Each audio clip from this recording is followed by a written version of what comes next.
कष्ट तो नहीं हुआ ना? कष्ट कैसा पुत्र, तुम तो सदा ही मेरे आनंद के कारण हो। परंतु तुम्हारे क्रोध से नंदी और भृंगी को अवश्य कष्ट हुआ। वो डरकर मेरे पास आ पहुँचे। माताश्री, यह तो सारा संसार जानता है कि जैसी करनी वैसी भरनी। पिताश्री के इस पुण्य धाम कैलाश लोक में किसी की समाधि को भंग करना तो भयानक अपराध है ना माता। नंदी और भृंगी ने कैलाश में अशांति को जन्म देकर कोई उचित काम तो नहीं किया। अशांति को जन्म देकर? मैं कुछ समझी नहीं पुत्र। वे दोनों सप्तम स्वर में मुझे पुकार रहे थे, फिर भी मैंने कुछ नहीं किया। जो कुछ भी किया वो मेरी सूंड ने किया। अब सूंड कुछ करे तो मैं क्या कर सकता हूँ माता? हाँ पुत्र, तुम भला इसमें क्या कर सकते हो।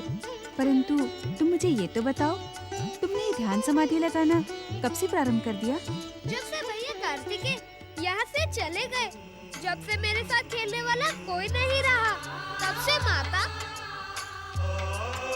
कुमार की जाने का दुख तो मुझे भी है पुत्र, परंतु स्वामी की आज्ञा और कुमार के भविष्य के लिए मुझे अपनी भावनाओं को दबाना पड़ा। पुत्र, कैलाश में शिवगणों के पुत्र होते हैं, वे तुम्हारे साथ खेलना चाहते हैं, परंतु तुम इन दिनों उन सबकी उपेक्षा कर देते हो। क्या आप उस उपेक्षा का कारण जानना चाहती हैं माता? अवश्य पुत्र। माता, वे मेरे साथ समानता का व्यवहार नहीं करते, न जाने क्यों मुझसे डरते हैं। अब खेल में तो सब समान होते हैं ना माता। वे मेरे साथ हमजोली जैसा व्यवहार नहीं करते, इसीलिए मुझे उनके साथ खेलना प्रिय नहीं है। वे तुमसे नहीं, तुम्हारी सूंड से डरते हैं। न जाने कब क्या कर दे। तुम तो कुछ करते नहीं, करती तो सब कुछ तुम्हारी ये सूंड है ना।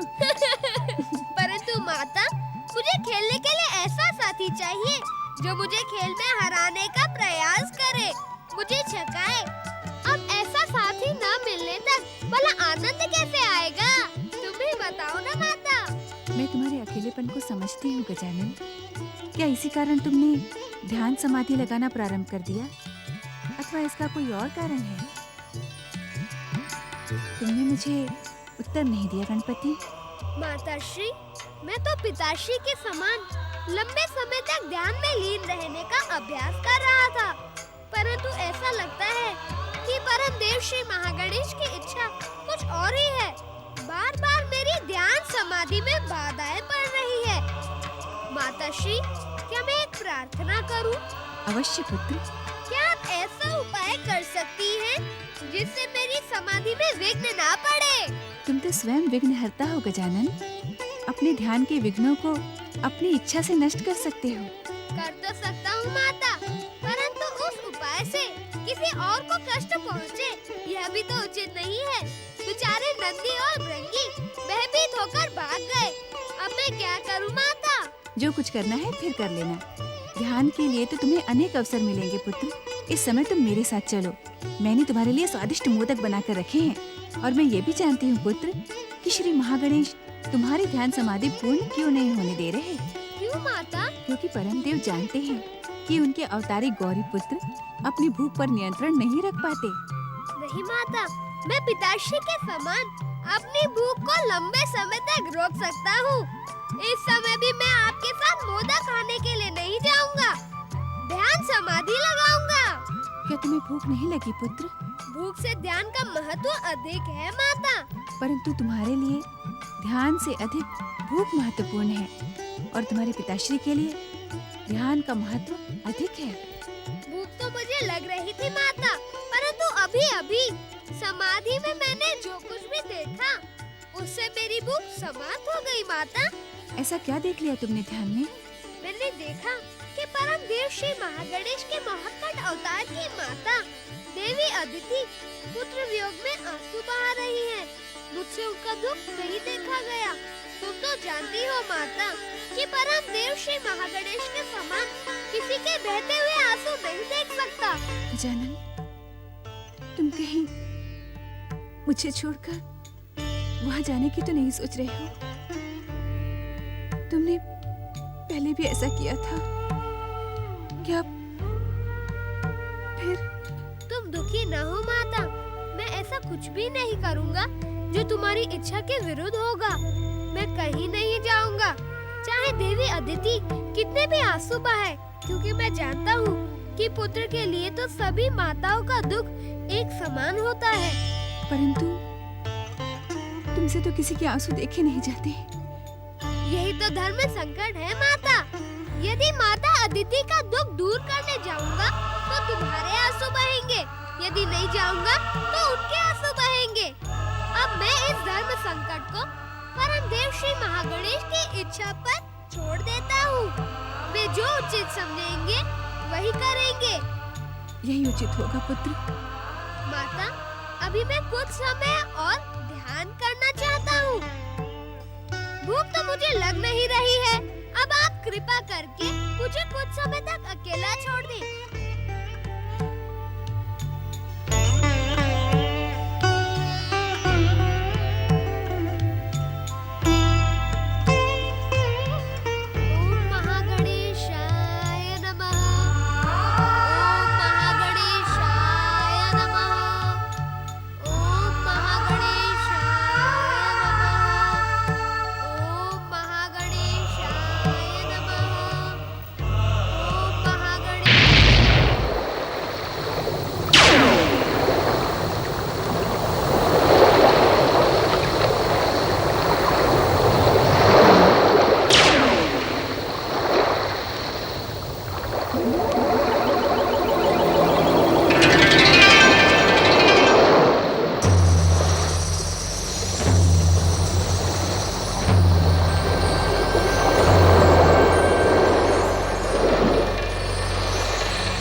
मेरी वरदानी शक्तियां पुनः प्रदान करें सूर्यदेव।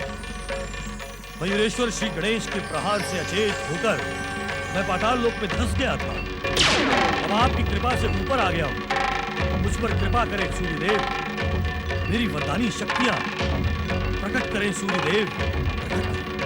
हमने तो सोचा था महोत्कट श्री गणेश द्वारा देवांतक नरांतक का वध हो जाने के पश्चात हमारा स्वर्गलोक सदा सदा के लिए सुरक्षित हो जाएगा,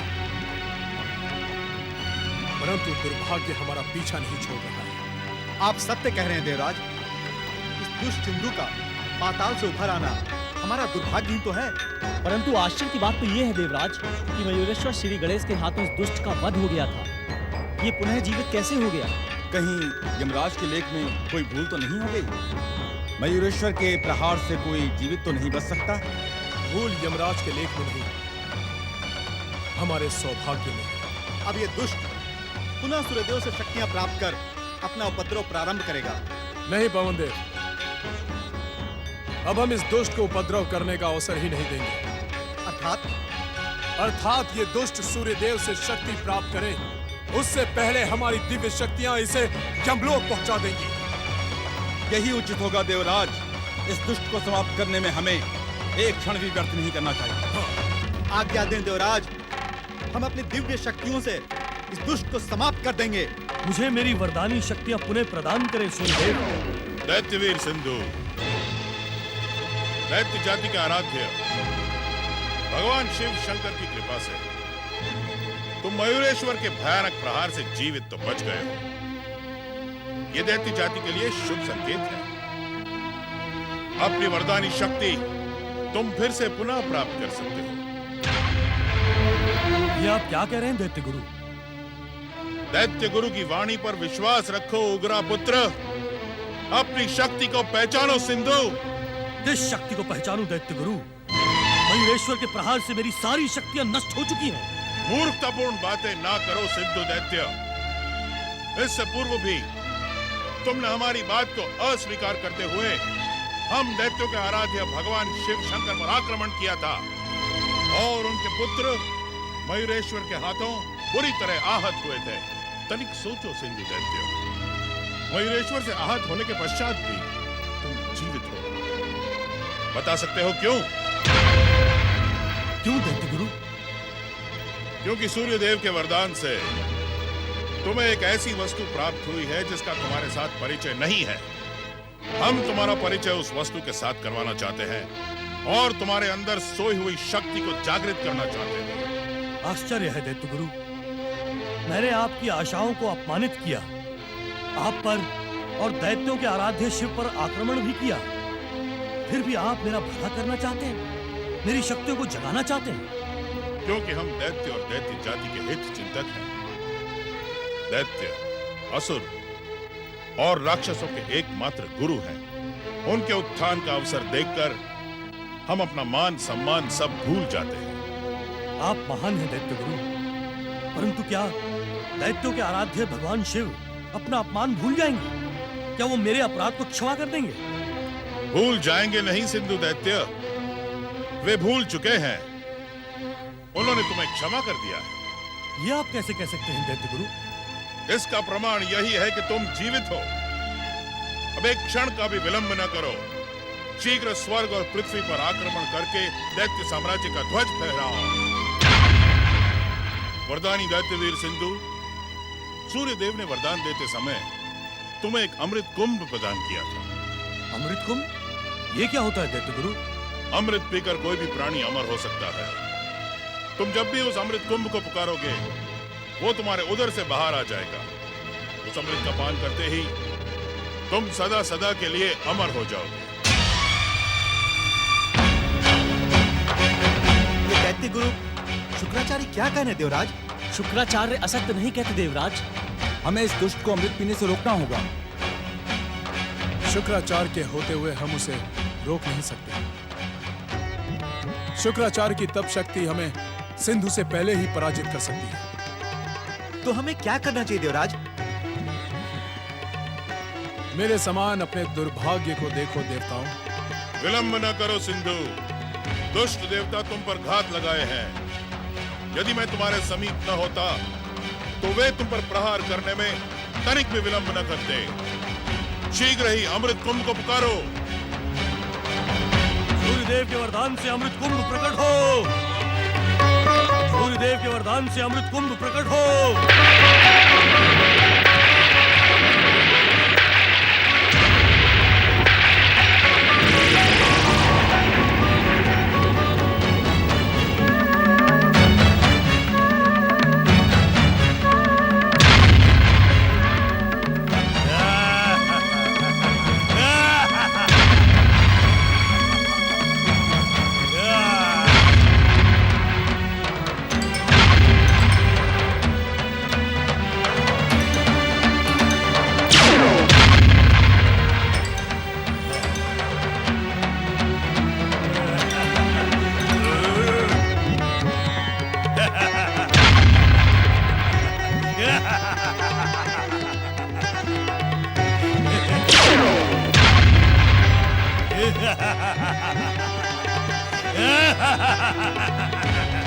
अमृत पीकर अब मैं सदा सदा के लिए अमर हो गया। दुष्ट देवताओं, अब मेरी विध्वंसक और मारक शक्ति से तुम्हारी कोई रक्षा नहीं कर सकता। मैं इसी समय स्वर्ग और पृथ्वी पर आक्रमण की घोषणा करता हूँ। आप धन्य है सूर्यदेव, आपकी कृपा पाकर सिंधु का जीवन भी धन्य हो गया है। आपकी जय हो सूर्यदेव, आपकी जय हो। अमर वरदानी दैत्यवीर सिंधु, तुमने जो घोषणा की है उसे इसी समय पूरा करो और दुष्ट देवताओं को उनकी दुष्टता का दंड दो और संसार में दैत्य जाति का बिगुल बजा दो। शिव शंकर तुम्हारा कल्याण करे। ओम नमः शिवाय।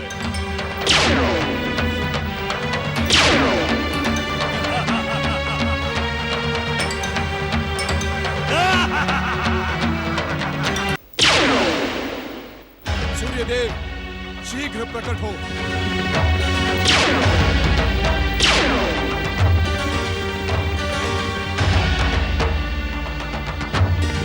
प्रणाम देवराज। दुष्ट सिंधु को अमृत कुंभ प्रदान कर आपने देव विरोधी कार्य किया है सूर्यदेव। परंतु देवराज मेरी किसी भी किंतु परंतु की आवश्यकता नहीं है सूर्यदेव। आपने ना ही स्वर्ग देवता अपितु अपने भाई के विरुद्ध षड्यंत्र रचकर भयानक संकट उत्पन्न किया है। मेरी बात सुने देवराज। मैं आपकी बात तब तक नहीं सुनूंगा जब तक आप इस दुष्ट से अपना अमृत कुंभ लौटा नहीं लेते। आपका अमृत कुंभ पाकर वो सदा सदा के लिए अमर हो गया है। देवराज हमने सिंधु को उसकी तपस्या का ये प्रतिदान अनजाने में दिया था। हम अपनी भूल स्वीकार करते हैं। भूल स्वीकार करने की नहीं, सुधारने की आवश्यकता है सूर्यदेव। अनजाने में दिया हुआ आपका वरदान आप लौटा लें। देवराज, दिया हुआ वरदान कभी लौटाया नहीं जा सकता। तो क्या ये दुष्ट? चिंतित ना हो भैया इंद्र। परमदेव श्री महागणेश की इच्छा के बिना कोई भी अमर नहीं हो सकता। मुझसे अनजाने में प्राप्त अमृत इसकी तब तक रक्षा करेगा जब तक इसकी दुष्टता निरीह मनुष्यों को कष्ट नहीं पहुंचाएगी। अर्थात सिंधु के अत्याचारों का अंत परमदेव श्री महागणेश के अवतार के हाथों होगा। आओ भैया, हम सब मिलकर परमदेव श्री महागणेश की आराधना करें।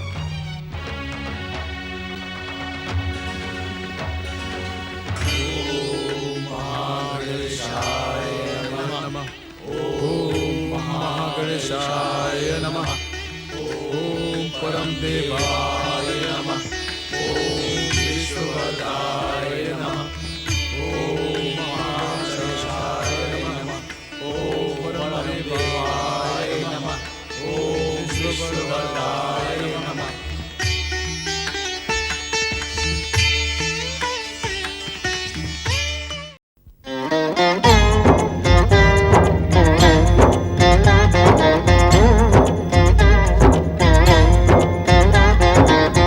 अर्थ समर्थ ये इनसे जीवन, यही है करता यही है कारण। अर्थ समर्थ ये इनसे जीवन, यही है करता यही है कारण। सारे जगत के भाग्य विधाता, दुख हरता ये है सुखदाता।